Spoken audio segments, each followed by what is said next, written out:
গল্পের শুরুতেই আমাদের জি গ্রুপের একটা ইভেন্ট দেখানো হয়, যেখানে আরোরা নামে একটা অমূল্য নেকলেস আজ সবার সামনে আনা হবে। ইভেন্টের শুরুতেই জি গ্রুপের প্রেসিডেন্ট চ্যানকে দেখা যায়, যে তার বিলাসবহুল গাড়িতে ইভেন্টে আসে। সাথে আসে তার ছোট্ট ছেলে আওয়াও, যে একই সাথে গাড়ি থেকে নেমে আসে। আওয়াওকে দেখে বোঝাই যাচ্ছে সে একদমই চ্যানের মতো, অর্থাৎ তারা দুজনেই একদম পারফেক্ট ম্যান। অন্যদিকে জিউ ও পুডিংকে দেখা যায়। পুডিং ছিল জিউয়ের ছেলে।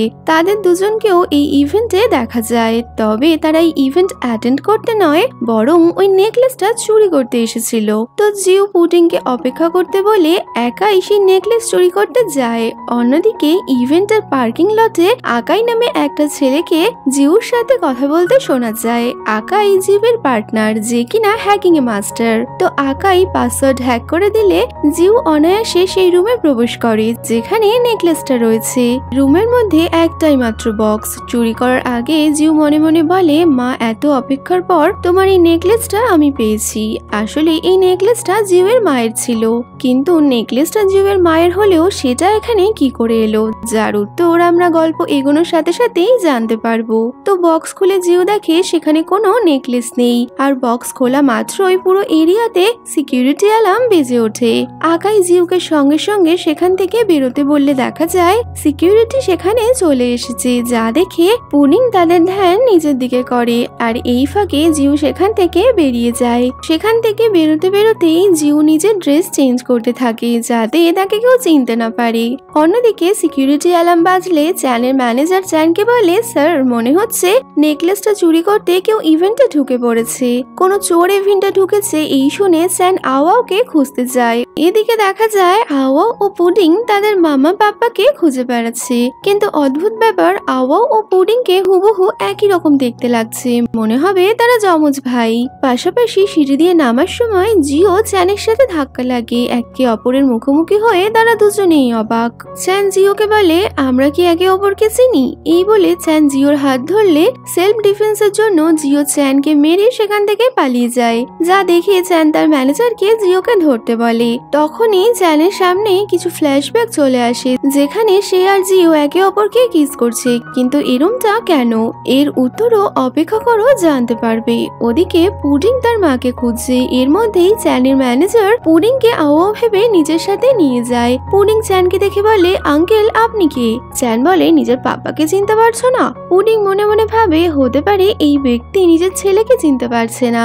যাই হোক, আমি যদি এনাকে পাপ্পা বলি তাহলে মাম্মাকে এরা ধরতে পারবে না। এই ভেবে পুডিং চ্যানকে জড়িয়ে ধরে, যা দেখে চ্যান ও তার ম্যানেজার দুজনেই অবাক, কারণ আওয়াও কাউকে সহজে টাচ করতে দিত না। তো মাকে বাঁচাতে পুডিং চ্যানের সাথে চলে যায়। অন্যদিকে আওয়াওকে পুডিং ভেবে জিও তাকে তুলে নিয়ে যায়। ফেরার সময় আকাই সেখানকার সমস্ত সিকিউরিটি ফুটেজ ডিলিট করে দেওয়ায় ম্যানেজার জিওকে কোথাও খুঁজে পায় না, যা দেখে চ্যান ম্যানেজারকে জিওর একটা ছবি ড্র করতে বলে।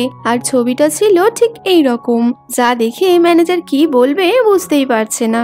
বাড়ি ফিরে পুডিং আওয়াওয়ের এত খেলনা দেখে খেলতে শুরু করে দেয়। চ্যান বলে, আওয়াও, তুমি তো বলেছিলে এগুলো 3 বছরের বাচ্চার খেলনা, আর তোমার বয়স 6 বছর, তাহলে এখন এগুলো নিয়ে কি করে খেলছো? তো পুডিং বলে, পাপ্পা, তুমিও না সত্যি একটা 6 বছরের বাচ্চার কথা বিশ্বাস করে নিলে? যা শুনে চ্যান কিছুই বলতে পারে না। পুডিং খেলতে খেলতে চ্যান এবং আওয়াওয়ের একটা ছবি দেখে ভাবে, আরে এই ছেলেটাকে তো একদম আমার মতোই দেখতে, তাহলে কি এই ব্যক্তি আমার বাবা? অন্যদিকে জিও আওয়াওকে নিয়ে বাড়িতে আসে। জিও দেখে চ্যান ইন্টারনেটে তার বানানো ছবিটা দিয়ে নেকলেস চুরির খবরটা দিয়েছে। জিও চ্যানের বানানো এই ছবিটা দেখে প্রচন্ড রেগে যায়। জিওর এসব কথাবার্তা শুনে আওয়াও ভাবে, এরাই কি তাহলে নেকলেস চুরি করেছে? তাহলে তো এদের থেকে আমাকে সাবধানে থাকতে হবে। কিন্তু জিও আওয়াওকে নিজের ফোনটা দিলে সেখানে পুডিং এর ছবি দেখে আওয়াও ভাবে, তাহলে কি এটাই আমার মাম্মা? এই বলে সে জিওকে জড়িয়ে ধরে। রাতের বেলা আওয়াও আর পুডিং দুজনেই বায়না ধরে যে তার নিজেদের বাড়িতে যাবে, কারণ পুডিং তার মায়ের জন্য আর আওয়াও তার বাবার জন্য মন কেমন করছে, যা দেখে চ্যান ও জিও ভাবে তাদের সন্তানদের নিশ্চয়ই শরীর খারাপ হলো। পরের দিন তারা চারজনই ডক্টর চেম্বারে গেলে ডক্টর তো পুডিং আর আওয়াওকে দেখে অবাক। ডক্টর ভাবে, এই তো কিছুক্ষণ আগে এই ছেলেটাকে দেখিয়ে গেল, তাহলে সে আবার এখানে কি করছে? ডাক্তার তো বুঝতেই পারে না তার সাথে এটা কি হচ্ছে। ডাক্তার চেম্বারের বাইরে পুডিং আর আওয়াও একে অপরের মুখোমুখি হয়। দুজনকে একই রকম দেখে দেখে প্রথমে তো তারা ভয় পেয়ে যায়, কিন্তু তারা বুঝতে পারে এটা হয়তো তাদের হারিয়ে যাওয়া ভাই। এই ভেবে তারা একে অপরকে জড়িয়ে ধরে। পাশাপাশি চ্যান ও জিও একে অপরকে দেখতে পেলে জিও চ্যানকে চিনতে পেরে এড়িয়ে যাওয়ার চেষ্টা করে, কিন্তু চ্যান জিওর পথ আটকে বলে, তোমাকে কোথায় দেখেছি বলে মনে হচ্ছে? এটা বলতো না বলতেই জিও আবারও চ্যানের ওপর সেলফ ডিফেন্স চালায়, কিন্তু এবার চ্যান জিওকে আটকে দেয়। চ্যান বলে, তুমি সেই চোর যে সেদিন ইভেন্টে এসেছিল। জিও বলে, ওই নেকলেসটা আমার মায়ের আর আমি ওটা নিতে গেছিলাম, কিন্তু তার আগেই নেকলেসটা অন্য কেউ চুরি করে নেয়। চ্যান বলে, আমি তো কোনো নেকলেসের কথা বলিনি, তার মানে নেকলেসটা তুমিই নিয়েছো। তাদের এসব কথোপকথন বেড়েই চলেছে।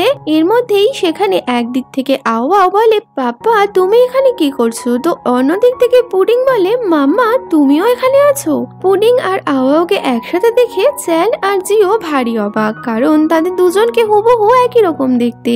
চ্যান ও জিও ভাবে তার মানে কি পুডিং আর আওয়াও যমজ? এরপর ম্যানেজার চ্যান ও জিওকে বলে, পুডিং এবং আওয়াও তাদের দুজনেরই সন্তান। আসলে একটা কার অ্যাক্সিডেন্টে চ্যান ও জিওর মেমোরি লস হয়, আর তারা দুজন দুই সন্তানের দায়িত্ব নিয়ে নেয়। কিন্তু বর্তমানে মেমোরি লসের কারণে চ্যান ও জিও কেউ কাউকে চিনতে পারছে না। তাদের দুটো সন্তান এটা জানার পরেই চ্যান বলতে থাকে, আজ থেকে এই দুটো সন্তানের দায়িত্বও আমি নেব, কারণ চ্যান চাইছিল না পুডিং জিওর মতো চোর তৈরি হোক, কিন্তু জিও তা হতে দিতে চায় না। সে ভাবে আওয়াও চ্যানের কাছে থেকে মানুষ নয় রোবটের মতো আচরণ করতে শিখছে।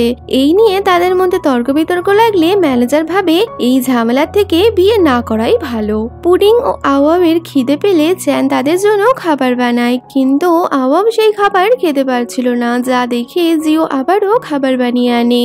আওয়াও জিওর বানানো খাবার এত ভালোবেসে খাচ্ছিল, যা দেখে জিও বলে, আওয়াও তুমি কি তোমার মাম্মার সাথে থাকতে চাও? আওয়াও বলে, হ্যাঁ আমি মাম্মার সাথে থাকতে চাই, কিন্তু আমি আমার পাপাকেও ছাড়তে পারবো না। যা শুনে চ্যান বলে, ঠিক আছে তাহলে আজ থেকে জিও ও পুডিং তাদের বাড়িতেই থাকবে।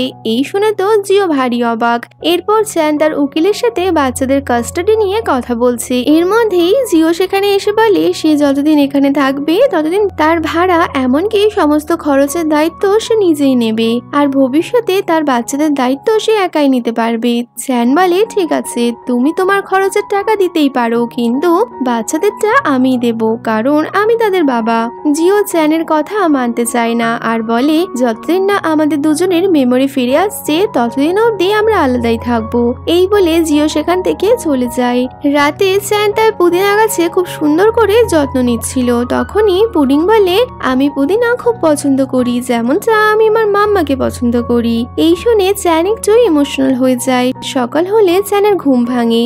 রুমের বাইরে এসে সে দেখে তার সাজানো গোছানো ঘরের অবস্থা পুরোই খারাপ, যা করেছে আওয়া আর পুডিং। এই দেখে চ্যান প্রচন্ড রেগে যায়। সে সবার ওপর চিৎকার করতে থাকে। এরপর এন গ্রুপের প্রেসিডেন্ট কিয়াওকে দেখা যায়, যার কাছে ওই অমূল্য আরোরা নেকলেসটা ছিল। আসলে কিয়াও জিওকে সেভাবে পছন্দ করতো না, যে কারণে সে ওই নেকলেসটা চুরি করেছিল।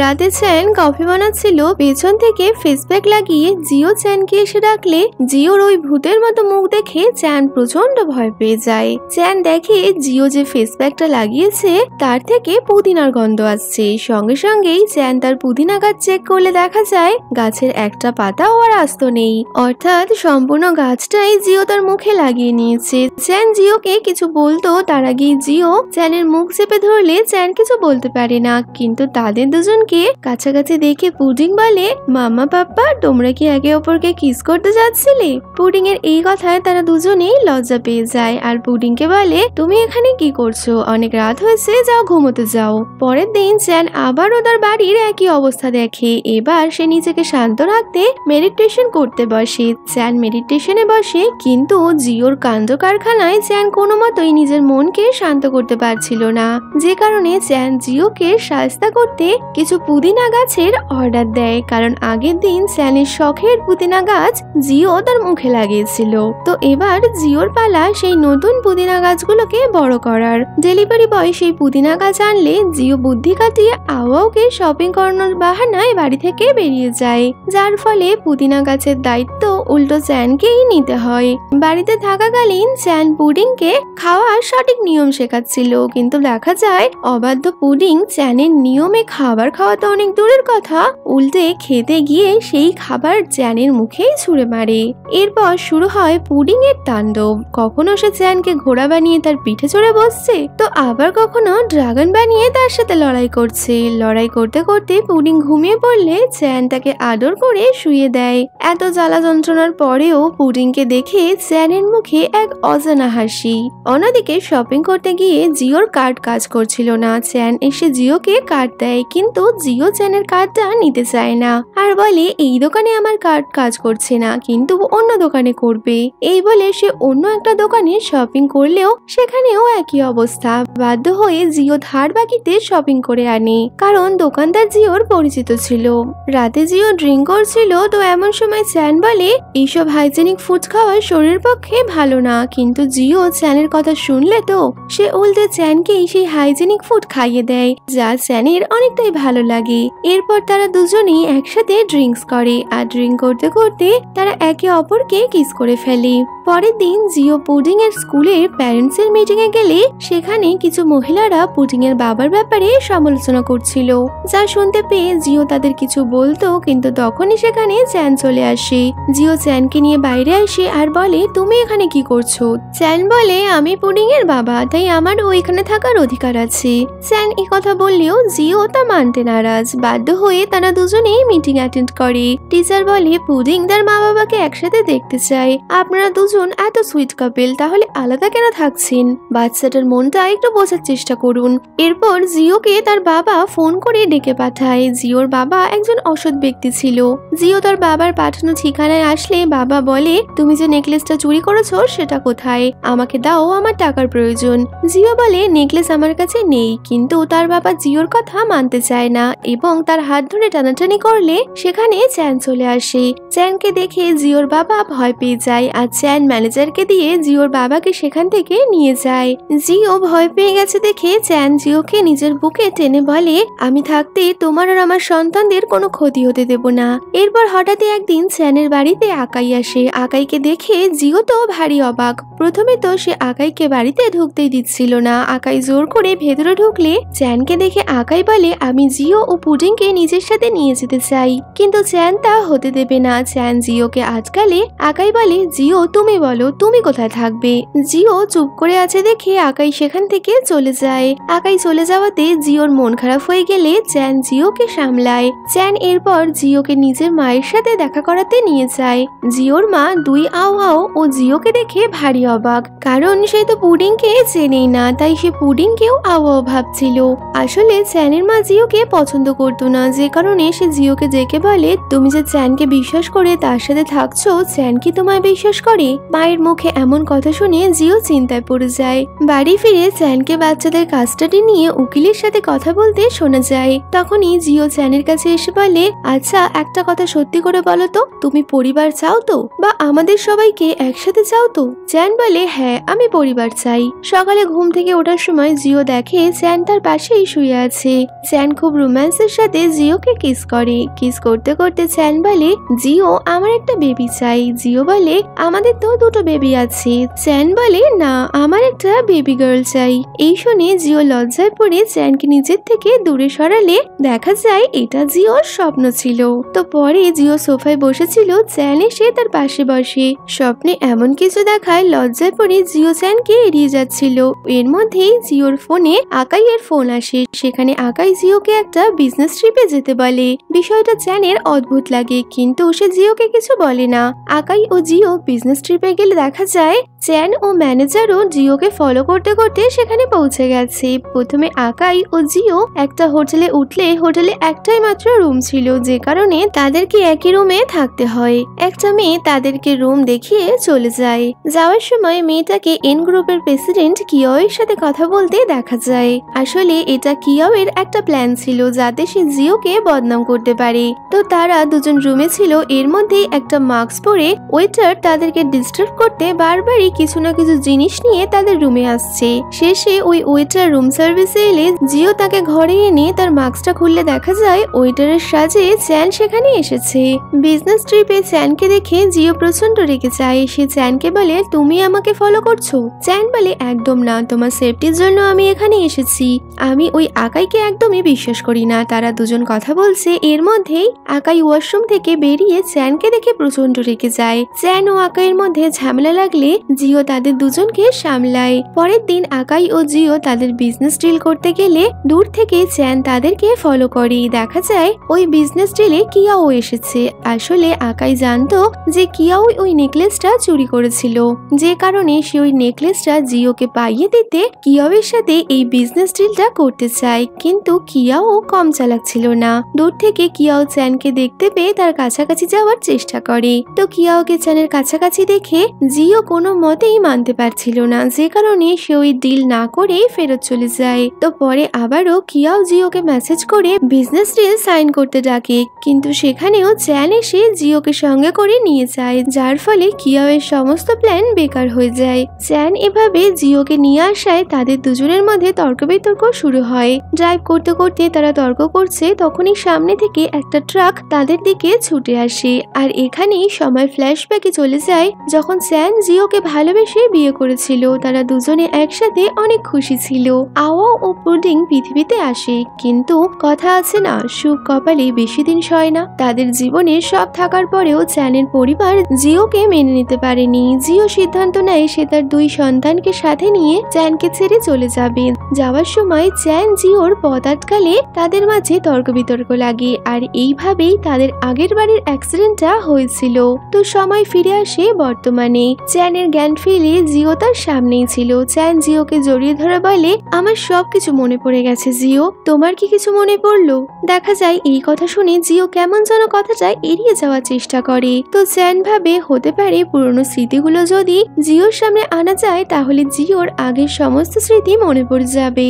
ডিনার করা থেকে প্রপোজ করা, জিওর জন্য চ্যান সবকিছুই করে, কিন্তু তবুও জিওর কিছুই মনে পড়ছে না। ম্যানেজার চ্যানকে বলে, স্যার আপনি জিও ম্যাডামকে আমাদের কোম্পানির একটা প্রজেক্টে ইনভলভ করে নিন, হতে পারে কাজের মধ্যে থাকলে আস্তে আস্তে ওনার স্মৃতি ফিরে আসবে। কথা মতো চ্যান তাদেরই কোম্পানির একটা প্রজেক্টে জিওকে কাজে আসতে বলে। অবশ্য এই প্রজেক্টে এন কোম্পানির প্রেসিডেন্ট কিয়াও ছিল। জিও এরপর প্রজেক্টের কাজে ব্যস্ত হয়ে গেলে চ্যান তার পুরোপুরি খেয়াল রাখে।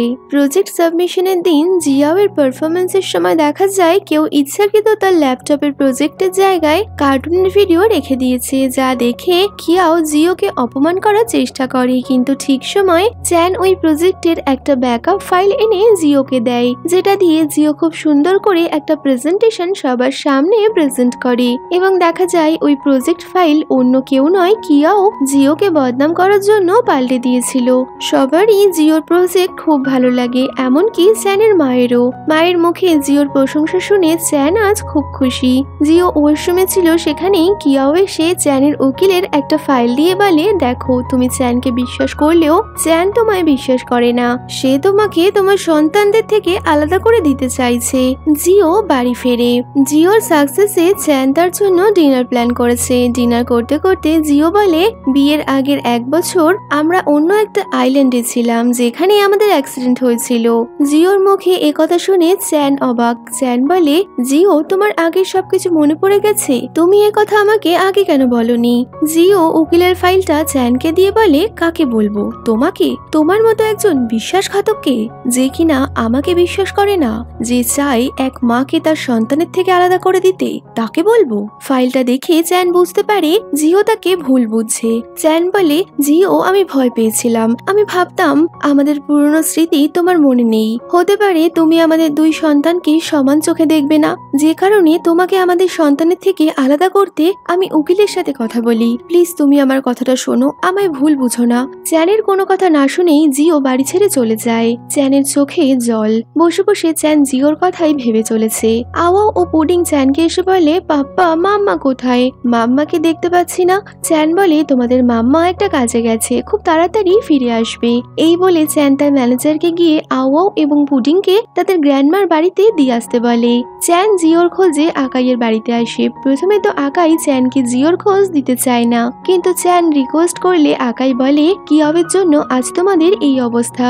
যেহেতু তোমার ফ্যামিলি কিয়াওয়ের সাথে তোমাদের বিয়ে ঠিক করেছিল, তাই কিয়াও জিওকে ছোট বড় কথা বলে অপমান করে, যা সহ্য করতে না পেরেই জিও তোমাকে ছেড়ে চলে গেছে। তারপর তোমাদের দুজনের অ্যাক্সিডেন্ট আর তোমাদের মেমোরি লস, যে কারণে আমি বা তোমার ম্যানেজার কেউই তোমাদেরকে আগের কোনো ঘটনার কথা বলিনি। চ্যান আকাইয়ের পাঠানো ঠিকানায় গিয়ে দেখে জিও প্রচন্ড নেশা করে অদ্ভুত রকমের আচরণ করছে। চ্যান কোনো রকমে জিওকে সামলে বাড়ি নিয়ে আসে। অন্যদিকে কিয়াও জিওকে শায়েস্তা করতে জিওর বাবাকে ডেকে ওই অরোরা নেকলেসটা তার হাতে তুলে দেয়। জিওর বাবা জিওকে শাসিয়ে বলে, নেকলেস এখন আমার কাছে, তো নেকলেস নিতে হলে আমাকে টাকা দাও। কিন্তু জিও টাকা না দিতে চাইলে ওর বাবা প্রতিশোধে আওয়াও এবং পুডিংকে কিডন্যাপ করে নেয়। জিওর বাবা তার পাঠানো ঠিকানায় জিওকে আসতে বলে। জিও সেখানে আসলে দেখা যায় আওয়াও ও পুডিং হাত বাঁধা অবস্থায় একটা জায়গায় পড়ে রয়েছে।